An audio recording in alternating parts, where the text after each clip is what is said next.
So welcome to the next tutorial of ethical hacking and penetration testing with Kali Linux. So I have told you in the previous tutorial about anonymous footprinting, pseudo anonymous footprinting, and loads of other stuff. So you might be thinking that why footprinting is much important, but you must have already have had some random idea as to why it is that important and what kind of strategy it is exactly.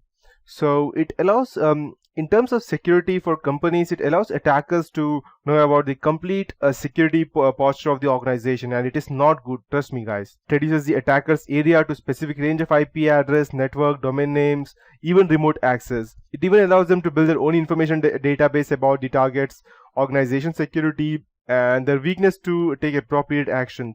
And it is also easy for them to get the actual environment they are going to break, and they can also go ahead and create a home environment in the same way that they have in the organization. So for attackers to build a hacking strategy, there are a few things. That is knowing security posture, performing footprinting on target organization in a systematic and a methodological manner.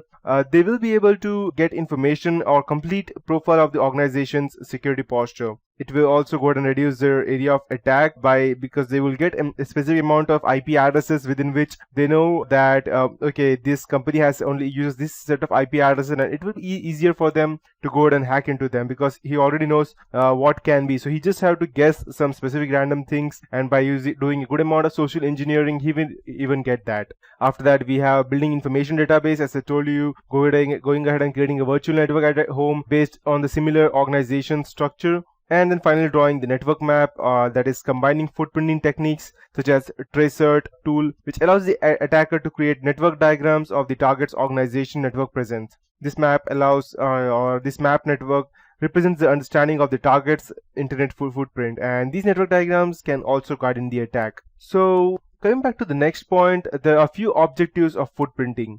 So these objectives, the major objectives of footprinting include collecting the target's network information, system information, and the organization information. And by carrying out footprinting at various network levels, you can gain information such as network blocks, network services, application, system architecture, intrusion detection systems, specific IP addresses, access controls, and many more. And with footprinting, information such as employee names, phone numbers, contact addresses, designations, work experience, and even the employee ID and what is their ID and what is specific amount of salary they get, even each and everything can be obtained. So the first thing that a hacker would do would be to collect information.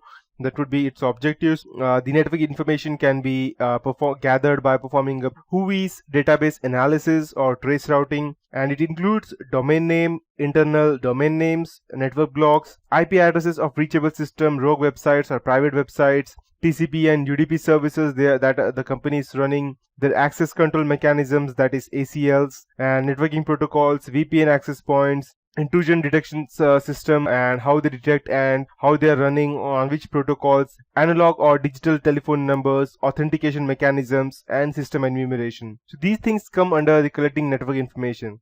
After that, we have the collecting system information such as the users and group names. And if you go and check into an organization, they don't have any specific names such as the users they have. The username is almost the same. Let's say for my PC, let's say if the name of my company is let's say XYZ, or let me take a specific random name, let's say Mercedes for example. So the name of my company is Mercedes. So the name of the system's users would be Mercedes 1, Mercedes 2, Mercedes 3, and or Mercedes hash PRO1, Mercedes hash PRO2. So it's quite easy to gather. Even if you get one specific user's name, it will be easier to guess the other user's name. And by that you can also get the group names, system banners, routing tables, their SMB information, system architecture as to which system and they are using, and they will be able to go ahead and try to override the hardware by if they get access to the hardware, then getting remote access to the system machine, system names, and passwords. So after they collect the system information, that final thing would be to gather the organization's information, which would be the employee details, organization's websites, company directory, location details, addresses, phone numbers, backgrounds of organization, news articles, and all these things. So till now I have discussed the footprinting concepts. Now I'll go ahead and discuss what are the threats that footprinting gives you. The footprinting threat section familiarizes you with the threats associated with footprinting such as social engineering, system and network attacks, and corporate espionage. These include attackers gathering valuable system and network information such as account details, operating system, installed applications, network components, servers, and many more. And these finally lead to business loss.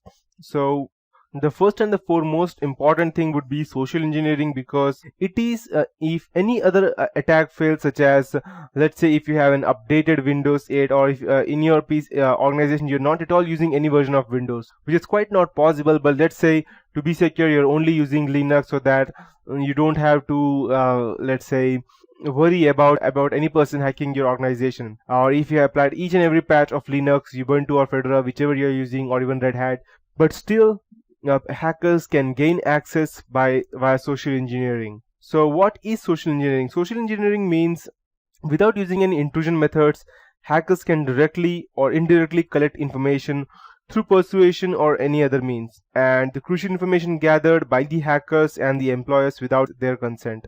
So this is a very unique method. Let's say, for example, you are working in an IT company, or you're working, you are just a normal, let's say, normal person working in a company, and one day you are at home, and some random day you just get a call stating that if the person may have gathered already your, let's say, your user ID, or not user ID, he may already have your employee ID.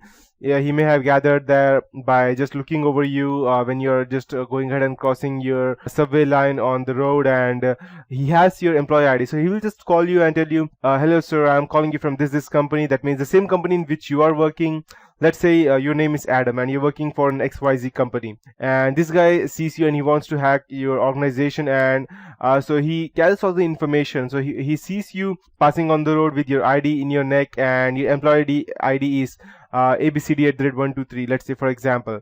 So he will just go ahead and call you, hello sir, I believe your name is Mr. Adam. You'll say yes, and then he will tell you, okay, so I believe I am calling you from your company, that's XYZ. I am the network manager over here, and due to some reason I'm unable to access your password to your PC, and so can you just help me with that? And before I proceed, I believe ID would be ABCD@123. So you will think, okay, this guy knows my address, he knows my name, he knows my employee ID, so he must be the real guy who is from the IT department. So you will just go ahead and give him out the username and then password, and then finally he will have what he needs, and he will just go ahead and he won't even go ahead and directly disconnect the call. He will just tell you, okay, thank you sir, I'm able to access your system now, and by the time you access your system tomorrow, I will have full maintenance done on your system. And he will close the call in a very good manner, and you will think, okay, I just helped this guy, so you will feel good. But when next day you reach the office, and you'll come to know somebody has already accessed all the information, and you are the person who gave the information, and you are the only person responsible, and you will be the one who will be serving jail time, or perhaps you may not even get another job because of your insecurity that you performed. So these are the ways as to how any person can gather information via social engineering attack.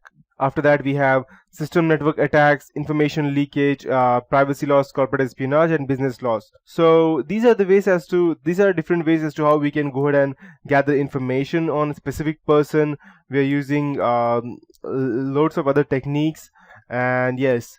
After that, we have footprinting tools, which I will be showing you some practical stuff as to how we can go ahead and gather information. And the most important one is, which I will be showing you later on, would be the Google hacking database. You won't even need any kind of specific tool to hack into any stuff. You would just need a computer. You won't even need any software to install. You won't even need the administrator right to go ahead and just gather information. You just need a computer with the internet access, and just the access of Google is more than enough for you. So yes. So I will be teaching you that in the next tutorial. That is it for this tutorial. In the next tutorial, I'll be teaching you about the footprinting tools and gathering information via Google hacking database.